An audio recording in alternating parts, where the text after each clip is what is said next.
എൻ്റെ പേര് ചിഞ്ചു. ഞാനിന്നൊരു പുതിയ യൂട്യൂബ് ചാനൽ സ്റ്റാർട്ട് ചെയ്യാണ്. ഇഷാസ് കിച്ചൺ എന്നാണ് ചാനലിൻ്റെ പേരിട്ടേക്കുന്നത്. മക്കളുടെ പേരിനോട് സാമ്യമുള്ള പേരാണ് ചാനലിൽ ഇട്ടേക്കുന്നത്. പിന്നെ ഞാൻ ആദ്യമായിട്ട് ഇടാൻ പോകുന്ന റെസിപ്പി എൻ്റെ മക്കൾക്ക് ഒത്തിരി ഇഷ്ടമുള്ള പാസ്ത ഇൻ വൈറ്റ് സോസ് ആണ് ഇന്ന് ഉണ്ടാക്കുന്നത്. അപ്പോൾ നിങ്ങൾ കണ്ടു നോക്കിയിട്ട് അഭിപ്രായം എന്താണെന്ന് എന്നെ അറിയിക്കണം. Thank you.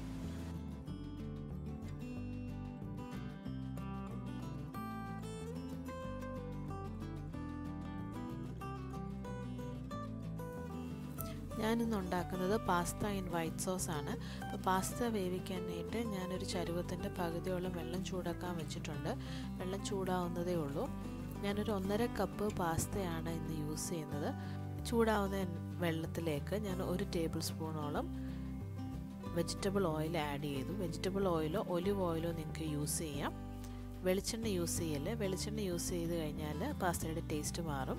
ഇതിലേക്ക് ആവശ്യത്തിന് ഉപ്പ് ചേർക്കണം. വെള്ളത്തിൻ്റെ നമ്മൾ രുചിച്ച് നോക്കുമ്പം ഉപ്പ് ടേസ്റ്റ് മുന്നോട്ട് നിൽക്കണം, എങ്കിലേ പാസ്ത വെന്ത് കഴിയുമ്പം കറക്റ്റ് ഉപ്പ് ആവത്തുള്ളൂ. ഇതിലേക്ക് ഇപ്പം വെള്ളം നന്നായിട്ട് ചൂടായി തുടങ്ങി. അതിലേക്ക് 1.5 കപ്പ് പാസ്ത ചേർത്ത് കൊടുക്കാം.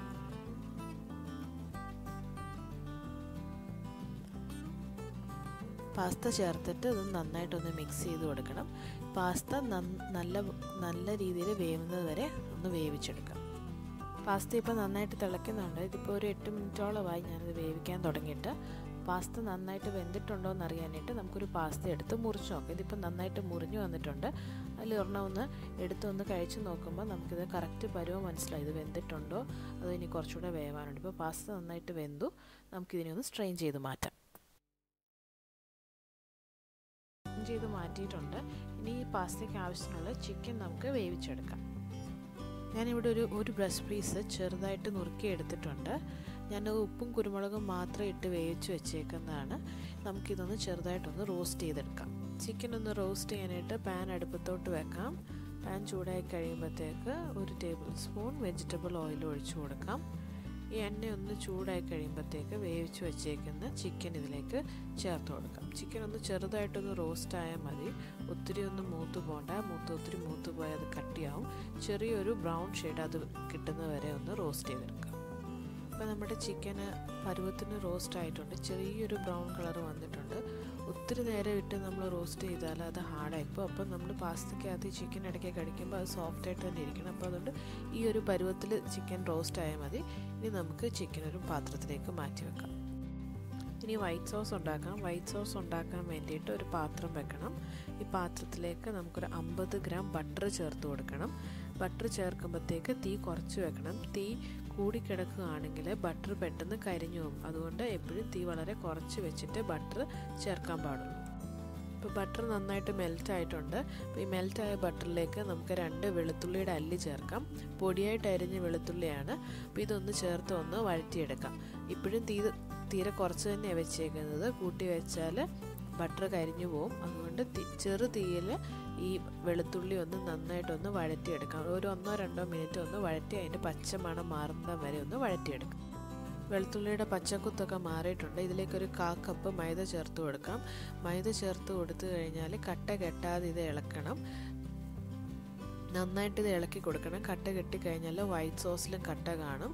ഒന്നെങ്കിൽ നിങ്ങൾക്ക് തടിത്തവി വെച്ച് ഇളക്കാമെന്നുണ്ടെങ്കിൽ അങ്ങനെ ഇളക്കി കട്ടയില്ലാതെ എടുക്കാം. അല്ലെങ്കിൽ വിസ്ക് ഉപയോഗിച്ചിട്ടാണെങ്കിലും കട്ടയില്ലാതെ ഇത് ഇളക്കിയെടുക്കണം. അപ്പോൾ ഇതിൻ്റെ മൈദയ്ക്ക് ഒരു പച്ചക്കുത്തുണ്ട്. അത് മാറുന്നത് വരെ ഇത് ഇളക്കിക്കൊണ്ടേ ഇരിക്കണം. മൈദ ഒന്ന് ചെറുതായിട്ടൊന്ന് മൂത്ത് വരുമ്പോഴത്തേക്ക് നമുക്ക് ആവശ്യത്തിനുള്ള ഇതിൻ്റെ പാലൊഴിച്ചു കൊടുക്കണം. അപ്പോൾ മൈദയുടെ പച്ചക്കുത്തൊക്കെ ഒന്ന് മാറിയിട്ടുണ്ട്. ഇതിലേക്ക് പാല് ചേർക്കാം. ഞാനൊരു 1.5 കപ്പ് പാലും 1/2 കപ്പ് വെള്ളവും കൂടെ അളന്നെടുത്ത് വെച്ചിട്ടുണ്ട്. അത് ഇതിലേക്ക് ചേർത്ത് കൊടുക്കാം. ആദ്യം ഒന്ന് പകുതി ഒഴിച്ചു കൊടുക്കാം. പകുതി ഒഴിച്ച് നന്നായിട്ടൊന്ന് ഇളക്കി കട്ടയെല്ലാം മാറ്റി കഴിഞ്ഞിട്ട് ബാക്കി പകുതിയും കൂടെ ഇതിലേക്ക് ചേർത്ത് കൊടുക്കാം. ഒരു വിസ്ക് ഉപയോഗിച്ച് നന്നായിട്ട് ഇളക്കിയെടുക്കാം കട്ടയില്ലാതെ. ബാക്കി പാലും കൂടെ ഒന്ന് ചേർത്ത് കൊടുത്ത് നന്നായിട്ട് ഇളക്കി കൊടുക്കാം. കട്ട കെട്ടാതെ ഇത് നന്നായിട്ട് ഇളക്കിയെടുക്കണം. ഇതിലേക്ക് ഒരു 1/4 സ്പൂൺ കുരുമുളക് പൊടി ചേർക്കാം. 1/4 സ്പൂൺ ചില്ലി ഫ്ലേക്സ് വറ്റൽമുളക് പൊടിച്ചതും കൂടെ ചേർത്ത് കൊടുക്കുക. ഇത് എന്നിട്ട് നന്നായിട്ടൊന്ന് ഇളക്കി കൊടുക്കണം. ഇതിലേക്ക് ഒരു 1/4 സ്പൂൺ ഒറിഗാനോയും കൂടെ ചേർത്ത് കൊടുക്കാം. ഏത് ഇറ്റാലിയൻ സ്പൈസസ് വേണമെങ്കിലും ചേർക്കാം. ഞാൻ ഒറിഗാനോ ആണ് ചേർക്കുന്നത്. അതും കൂടെ ചേർത്ത് നന്നായിട്ടൊന്ന് ഇളക്കി കൊടുക്കണം. ഇനി നമുക്ക് ആവശ്യത്തിനുള്ള ഉപ്പ് ചേർക്കാം. സോസിന് ആവശ്യത്തിനുള്ള ഉപ്പ് ചേർത്തിട്ടൊന്ന് ഇളക്കി കൊടുക്കണം. തീ ഇനി കൂട്ടി വെക്കണം. എങ്കിലേ നമ്മുടെ സോസ് ഒന്ന് പരുവത്തിനൊന്ന് കുറുകി വരത്തുള്ളൂ. ഈ ഒരു പരുവാവുന്ന വരെ കുറുക്കിയെടുക്കണം. ഒത്തിരി കട്ടിക്ക് കുറുക്കണ്ട, കാരണം ഇതൊന്ന് ഇരുന്ന് തണുക്കുമ്പോൾ വീണ്ടും ഒന്ന് കുറുക്കും. അപ്പോൾ ഈ പരുവത്തിൽ എടുത്താൽ മതി. ഇതിലേക്ക് വേവിച്ച് വെച്ചേക്കുന്ന ചിക്കൻ ഇട്ട് ഒന്ന് ഇളക്കിയെടുക്കാം. അത് കഴിഞ്ഞ് വേവിച്ച് വെച്ചേക്കുന്ന പാസ്തയും കൂടി ഇതിലേക്ക് ചേർത്ത് നന്നായിട്ടൊന്ന് മിക്സ് ചെയ്യണം. ഈ വൈറ്റ് സോസ് പാസ്തയുടെ എല്ലാ വശത്തും എത്തത്തക്ക രീതിയിൽ നല്ലപോലെ ഇത് മിക്സ് ചെയ്തെടുക്കണം. വൈറ്റ് സോസ് നല്ല കറക്റ്റ് പരുവത്തിനാണ്. അധികം തിക്കായി പോയിട്ടൊന്നുമില്ല. നല്ല ക്രീമി ആയിട്ട് ഇരിപ്പുണ്ട്. നമ്മുടെ പാസ്തയിലെല്ലാം നന്നായിട്ട് കോട്ടായിട്ടുണ്ട്. ഫൈനലായിട്ട് ഒരു 1/4 സ്പൂൺ ചില്ലി ഫ്ലേക്സും ഒരു 1/4 സ്പൂൺ ഒറിഗാനോയും കൂടി ഇട്ടതൊന്ന് ഒന്നും കൂടെ ഒന്ന് മിക്സ് ചെയ്തിടാം. ഇത് അവസാനം ഒന്നും കൂടെ ചേർക്കുമ്പോഴത്തേക്ക് പാസ്തയ്ക്ക് നല്ലൊരു മണവും ഫ്ലേവറും കിട്ടും. ഇനി നമുക്ക് നമ്മുടെ പാസ്ത ഒരു പാത്രത്തിലേക്ക് മാറ്റാം.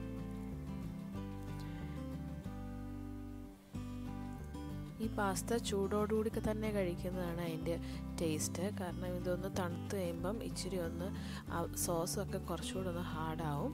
അപ്പോൾ അതുകൊണ്ട് എപ്പോഴും ഇത് ചൂടോടുകൂടി കഴിക്കുന്നതാണ് നല്ലത്. അല്ല നിങ്ങൾ ഇനി ഇത് കുറച്ച് കഴിഞ്ഞാണ് ഉപയോഗിക്കുന്നതെങ്കിൽ പാസ്ത എടുക്കുന്നതിന് മുന്നേ ഇത് കട്ടിയായി പോയിട്ടുണ്ടെങ്കിൽ കുറച്ച് പാലും കൂടെ ചേർത്തൊന്ന് ഇളക്കി എടുത്ത് കഴിയുമ്പോഴത്തേക്ക് വീണ്ടും നല്ല ക്രീമി പരുവത്തിന് തന്നെ കിട്ടും. അപ്പോൾ എന്താണെങ്കിലും നിങ്ങളത് ചൂടോടുകൂടി തന്നെ ഇത് കഴിക്കാനായിട്ട് ശ്രമിച്ചു നോക്കുക.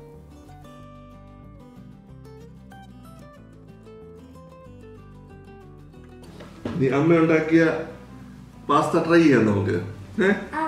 ആരൊക്കെയാ ട്രൈ ചെയ്യുന്നത്? നമ്മൾ എല്ലാവരും ഒരുമിച്ചാണോ? ആദ്യം മമ്മു, ചേച്ചി ആദ്യം ട്രൈ ചെയ്യും. കുറച്ച് എരിവുണ്ട് കേട്ടോ.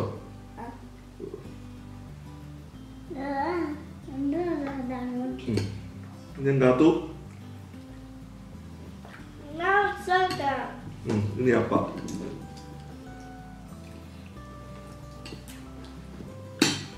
നന്നായിട്ടുണ്ട്. ഇവിടെ ഇടയ്ക്കിടയ്ക്ക് ഉണ്ടാക്കാറുള്ള പിള്ളേർക്ക് ഭയങ്കര ഇഷ്ടമായതുകൊണ്ട് ഇടയ്ക്കിടയ്ക്ക് ഉണ്ടാക്കാറുള്ളതുകൊണ്ട്